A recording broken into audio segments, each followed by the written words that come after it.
Pakhtunkhwa assembly में सरकारी मुलाजमों की बहार आई हुई है। हो क्या रहा है ये सुनिए ज़रा। और इस बहार में मुसलसल इजाफा भी हो रहा है। मेंबरान की तादाद 145 है, मगर इनके मुलाजमीन की तादाद हो गई है 950। इनफैक्ट इससे भी तजावुज़ कर गई है। मेंबर्स 145 हैं और इनके आगे से जो स्टाफ है, हाँ, समझ लें वो 950 है। So, इनमें ड्राइवर्स हैं, माली हैं और पता नहीं कुक्स हैं और पता नहीं कौन कौन। एक औसत शरह कितनी बनती है? मेरा ख्याल है 6 साढ़े 6 मुलाजमीन फी मेंबर बनती है। ये हम जान लेते हैं हमारी साथी नादिया सबोही साहिबा। नादिया प्लीज़ बताइएगा ये सिलसिला कब से चला? ये आहिस्ता आहिस्ता ये तादाद बढ़ रही थी, लेकिन अब तो बहुत ज़्यादा नहीं। मतलब एम्प्लॉयमेंट जनरेशन के नाम पे यही एम्प्लॉयमेंट तो नहीं है कि अपने मेंबर्स को देते जाओ?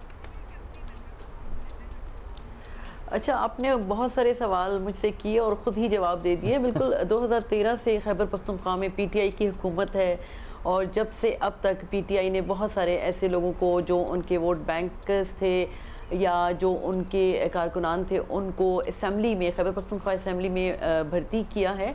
और अभी जो करंट जो सिचुएशन है उसमें 127 ऐसे मुलाजमीन हैं जो ग्रेड 3 से ग्रेड 9 तक के हैं। 127 मुलाजमीन की महकमा ख़जाना ने जो मंजूरी दी है, जिसमें से 27 को भर्ती भी कर लिया गया है। 100 का जो प्रोसेस अभी जारी है। अब अगर हम बात करेंगे खैबर पख्तूनख्वा हुकूमत की, जो पीटीआई की हुकूमत है और 3 दफ़ा ये हुकूमत में, तीसरी दफ़ा ये हुकूमत में है, तो खैबर पख्तूनख्वा जो असम्बली है उसमें 145 मेंबरान हैं टोटल। अब जब अरकान असम्बली 145 हैं तो इसमें आप सोचें कि 900 से ज़्यादा 986 इसमें भी तजाद है। 986 और 956 का फिगर चल रहा है। ये मुलाजमीन की तादाद इतनी हो गई है। बेहतर ये होगा कि हम 950 से ज़्यादा कर लें तो, लेकिन 950 जो मुलाजमीन हैं खैबर पख्तूनख्वा असम्बली के। दूसरी जानब जो 100 नादिया पहले तो ये बता दें कि ये भर्तियां की किसने हैं, मतलब ये किस क्लॉज के अंदर आती हैं, किस तरह ये भर्तियां? वज़ीर आला का इस्तेहकाक है, स्पीकर का इस्तेहकाक है, कौन कर रहा है? कौन कर रही है? बिल्कुल ऐसा है कि खैबर पख्तूनख्वा हुकूमत में जो तीसरी मरतबा जो पीटीआई आई है तो तीनों मरतबा ही असद कैसर साहब थे स्पीकर असम्बली, इस्लाम मुश्ताक गनी साहब और इस वक्त बाबर सलीम सवाती।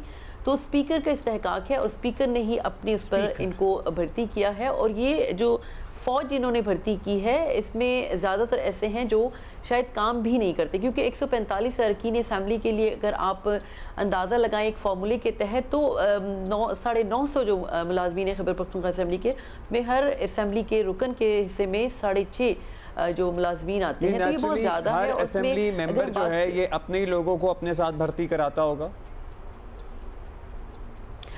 बिल्कुल ऐसा ही है और इसमें ज़्यादा जो अमल दखल है वो स्पीकर का होता है।